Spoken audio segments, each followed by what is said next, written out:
নিষ্ঠুর, ভয়াবহ কিংবা নৃশংস, কোনো শব্দই যেন জুৎসই নয়। আবারও ইসরায়েলের আগ্রাসনের টার্গেট গাজা সিটির স্কুল। দারাজ এলাকার আলতাবিন স্কুলে আশ্রয় নিয়েছিল বাস্তুচ্যুত শত শত ফিলিস্তিনি। শনিবার ভোরে স্কুলটির মসজিদে ফজর নামাজ আদায়ে জড়ো হন প্রায় 250 মানুষ। তখনই চালানো হয় হামলা। একে একে ছোড়া হয় যুক্তরাষ্ট্রের দেয়া 2000 পাউন্ডের 3টি বোমা। ধারালো নেইল ও শর্টনেলের আঘাতে ক্ষত বিক্ষত হয় হতাহতদের শরীর। বিস্ফোরণের পর আগুন ধরে যায় স্কুল ভবনে। যাতে নেভানো না যায় সেজন্য পানির লাইন পর্যন্ত বিচ্ছিন্ন করে দেয়া হয়।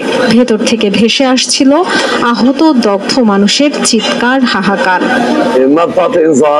বরাবরের মতোই কোনো সতর্কবার্তা ছিল না। নির্বিচারে হামলা চালায়। নারী, শিশু, বৃদ্ধ সবাই ছিলেন সেখানে।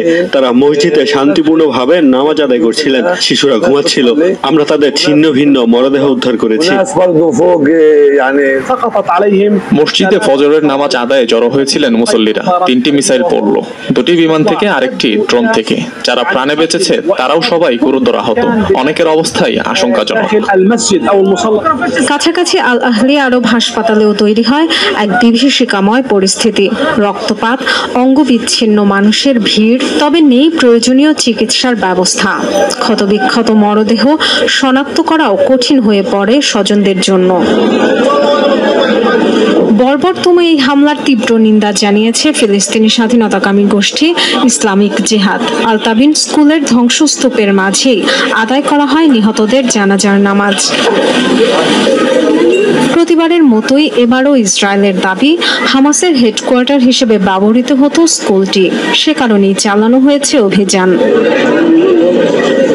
উত্তর গাজায় জাবালিয়া ও মধ্য গাজার দেইর আল বালাতেও স্কুল টার্গেট করে হামলা চালিয়েছে ইসরায়েলি বাহিনী।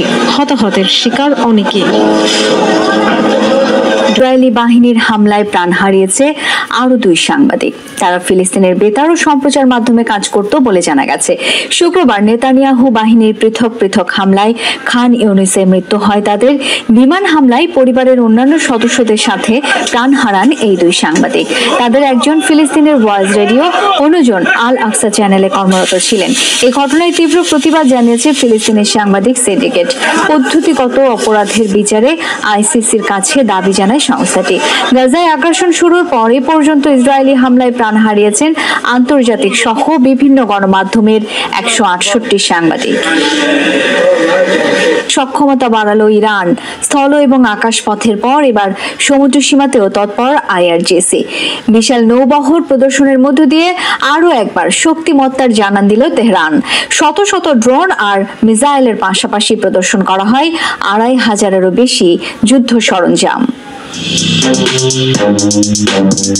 ইসরায়েলের সরাসরি হামলার হুঁশিয়ারির পর এবার নিজেদের নৌ সক্ষমতা দেখালো মধ্যপ্রাচ্যের অন্যতম পরাশক্তি ইরান। শুক্রবার নৌবহরে থাকা বিভিন্ন সমরাস্ত্র প্রদর্শন করে বিপ্লবী গার্ড বাহিনী আইআরজিসি। প্রদর্শনীতে সবচেয়ে বেশি গুরুত্ব পায় বিভিন্ন পাল্লার রকেট ও ক্ষেপণাস্ত্র। সবচেয়ে বড় ধরনের চমক ছিল নতুন প্রযুক্তির ক্রুজ মিসাইল। আয়রন ডমের মতো আকাশ প্রতিরক্ষা ব্যবস্থার চোখ ফাঁকি দিতে পারবে ক্ষেপণাস্ত্রটি, দাবি তেহরানের। বহনে সক্ষম, ব্যাপক ধ্বংসযজ্ঞ সম্পন্ন ওয়ারহেড। যদিও কৌশলগত কারণে মিসাইলের বিস্তারিত কোনো তথ্য প্রকাশ করেনি আইআরজিসি। এই মুহূর্তে ইরানি নৌবাহিনীতে যেসব অস্ত্র রয়েছে তা আগের চেয়ে অনেক বেশি কার্যকর। নৌযানগুলো আগের চেয়ে অনেক বেশি গতিশীল ও সক্ষম। এর পাশাপাশি নজরদারি কার্যকারিতা আরো বাড়ানোয় বেড়েছে নৌবাহিনীর সক্ষমতা।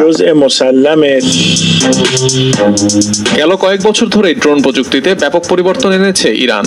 প্রদর্শনীতে তুলে ধরা হয় বিভিন্ন ধরনের ড্রোন। শত্রুপক্ষের ওপর নজরদারির পাশাপাশি চোরাগোপ্তা হামলায় সক্ষম এবং বিভিন্ন ধরনের ড্রোন ঠাঁই পায় প্রদর্শনীতে। ইরানি ভূখণ্ডে হামাস নেতা ইসমাইল হানিয়ার হত্যার পর তেল আবিবের বিরুদ্ধে প্রতিশোধ নিতে মুখিয়ে আছে তেহরান। তারই ধারাবাহিকতায় এই পদক্ষেপ ইরানের।